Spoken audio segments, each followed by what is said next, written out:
Brawn has said Formula One is at a crossroads in its bid to define its future direction, and this week we should get a proper glimpse of where its new owners want to take it. Following some intensive research by in-house specialists hired by the F1 organization, the new management will present its vision at two meetings in the coming days. On Tuesday in Paris, the focus will be on the 2021 engine regulations, and that will be followed by a regular strategy group gathering in Geneva on November 7, where there will be more widespread discussions with reducing spending likely to be the main subject of debate. What to expect? Brawn has made it clear that the key target is to ensure a more competitive field where smaller teams have a shot at winning races. The intent is to define sporting and technical regulations that will promote competition, as well as introducing financial controls that will help to ensure that those with the biggest budgets do not completely dominate. We want a proper meritocracy. We want the best teams to win in F1, Brawn said. But when they have an off day, we want a guy in the middle of the pack coming through and winning a race. That's a great story, that's a great thing for the sport, and we want to encourage that. And we want the middle field team who gets a great driver one year, suddenly they're winning races, and telling a big story. F1 is at a crossroads at the moment. For many years there was no structure to develop the sporting, technical and financial framework that the sport was run with. It was the teams themselves that were trying to make the rules up, and as the competitors, they weren't the best people to do that. We now have an organization, a structure. I have engineers, I have technicians, I have financial strategists who are looking at the business of F1 to find better solutions, to improve the sustainability and to improve the competitiveness of all the teams, so that we have much better racing. That's what brought me back into F1, the opportunity to do that. And I'm very optimistic. We've had a very good response from the teams, and over the next few months we'll be introducing the ideas we've got, and working with the teams to refine them, and they'll be coming in the next few years. Engines must stir emotions. The engine discussion is the cornerstone of it all, not least because current and potential manufacturers need as much notice as possible of what they will be running in 2021. The general idea is to keep the basics of the current engine, but with simplified technology. Brawn says the new format must stir the emotions, admitting that the current hybrid power unit has failed to capture the imagination of fans. We're working on new engine regulations for 2021, and the priorities are different, he said. The priorities are sustainability, fairness throughout the pit lane, and fan engagement, because one of the things with this engine we have now, despite being a miracle of modern engineering, it hasn't engaged the fans. It's slow revving, it's quiet, it doesn't stir the emotions in the way that we need to. The new engine is going to move back in that direction.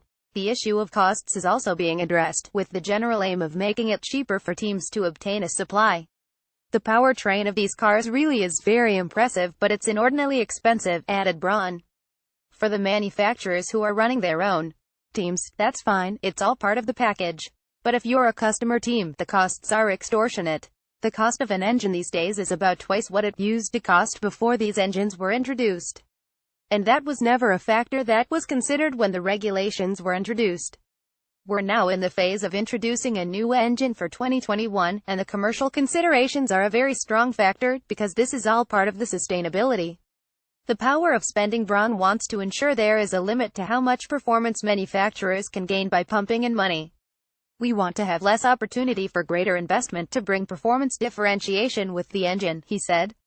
We want there to be a difference between a Ferrari engine, a Mercedes engine, or a Renault engine, but that gap needs to be controlled, so that you can't pour millions of dollars in and start to widen the gap with your competitors. We are just in the process now of introducing the concept to the teams, working with the teams to get the regulations right, and then that will be the engine that we have in 2021. He emphasized that cutting spending is critical, and that F1 wants to ensure teams can run on reduced budgets in the future to ensure they can survive long term. I know from my experiences within teams that finances are vital to the competitiveness of the team, Brawn said. If you take the current dominant team Mercedes, they have the biggest resources in F1, they spend around $500 million a year to get the results that they get on the track. And that's a fantastic achievement. The problem is they are 4 seconds quicker than the guys at the back of the grid, and that's no good for the business. Also, it's not really sustainable. During their period of domination they spend more to stay dominant. When that domination fades away, the budgets they have become awkward, because they are now not succeeding, and yet they are spending a huge amount of money. Are the teams on board?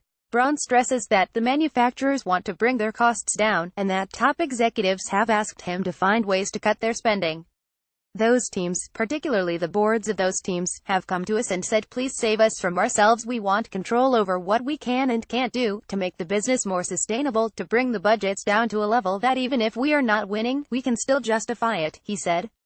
Mercedes, to take an example, always want to be winning. They want to be in the top 3, and they are prepared to accept the reduced competitiveness, if it means greater sustainability. They are in this vicious loop now of huge budgets, having to dominate to justify the budget, and looking for a way out. Not a way out of F1, a way out of that condition that they are in. Brawn insists that all the teams now support the idea of reducing spending, something that was not the case in past years, when those with big budgets wanted to maintain their advantage. The level of budget control we are talking about will still maintain all of the DNA of F1, the advanced technology in the cars, the excitement, but at a level that is sustainable, Brawn said. All of the teams are responsive to the introduction of a system over the next few years where we control the level of spend that an F1 team is allowed to have. These upcoming meetings are just the beginning of what is likely to be a lengthy process, and there is bound to be a lot more talk before we see any concrete action. But if everything goes to plan, F1 will be in a much better place a few years down the line. Share this article on Facebook, Twitter, LinkedIn, Google, email.